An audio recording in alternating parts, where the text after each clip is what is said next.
The Soul Talks is simple, not so compact, where your soul connects to the nature. We design residences as retreats where you can relax and regenerate. We try to experiment biophilic principles in an urban, compact plot through this project. Hi, I'm architect Dinesh from Cedars Biophilic Architecture Studio. Join me for an exclusive home tour of the Soul Talks in Pondicherry. To watch premium videos and access PDF ebooks with house plans, log on to buildofy.com. The link is in the description below.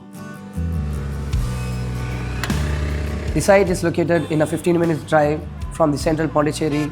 It's a very busy area.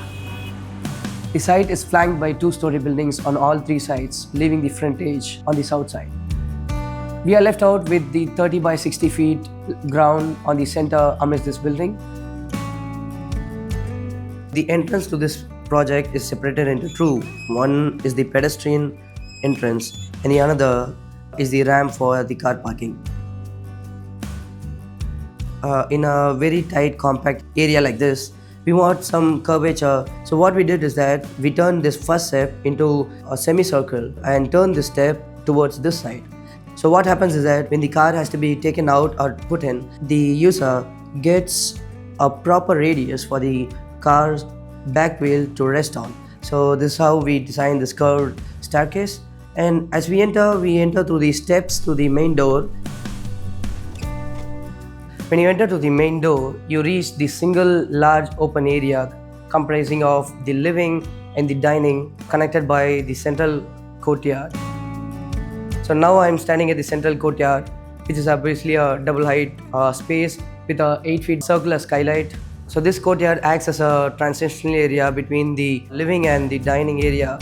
That passage made up of southerly flat stones is at the same level of the flooring of the living and the dining, while the main courtyard dips by 100 mm made up of cobblestones filled with pebbles. So this sort of leads us to the puja space at the back. The puja door has been designed in reference to the circle-shaped skylight above. Responding to the client's request, the puja room roof remains partly open, accentuated by bamboo installation. The interplay of morning light through these bamboo hangings creates enchanting patterns of shadow, further enriching the tranquil atmosphere of puja.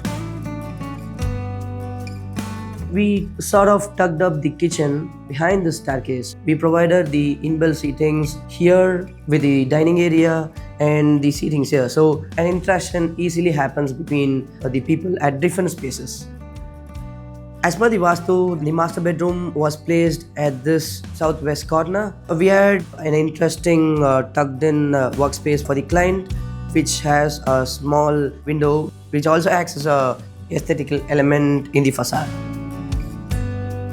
Through the staircase, we reach the first floor passage.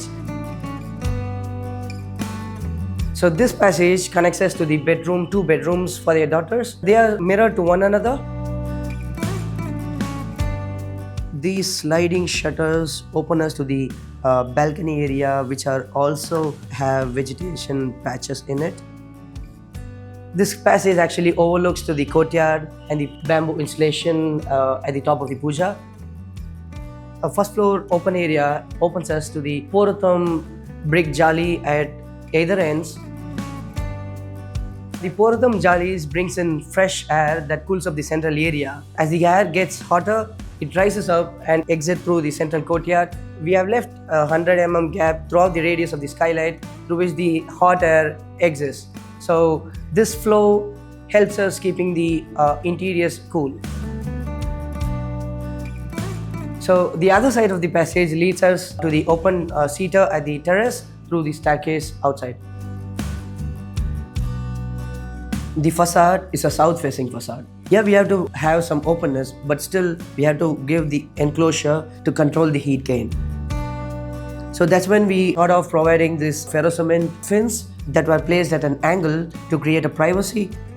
So after doing all this, the facade looked very monotonous. So we pulled up a little bit on all the fins, creating a flow pattern, a chill pattern, and we added a pinch of color to it. And not only for the facade at the first floor, we use the same fins for the compound wall, and the pattern continues for the gate too. Each and every ferrocement fin was individual, so the size of this projection was varying throughout the fins. So it was very hectic project, and the vendor did a very good job bringing out the patterns as in design, and the flow was in flow. The factors such as noise, walls of the neighboring buildings abutting the side boundary, south side facade, drive the design to an introverted residence.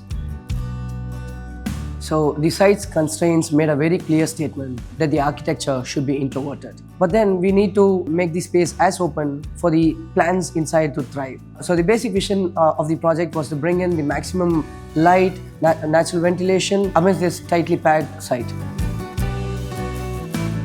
The clients often send pictures of the play of lights from the central skylight, the facade fins, and the pixel effect in the Atomberg bricks in the afternoons. They are delighted about the soulful calmness that this space filled with vegetation gives them.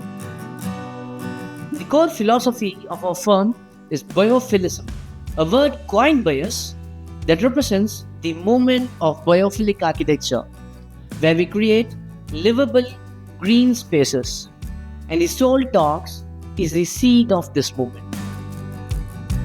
In the Soul Talks, space is not just a physical construct, but a narrative waiting to unfold. A canvas where the play of lights, the rustles of the leaves, and the hum of the urban life converges into a harmonious whole. Here architecture transcends mere of form to become an expression of the soul. And hence, the soul talks.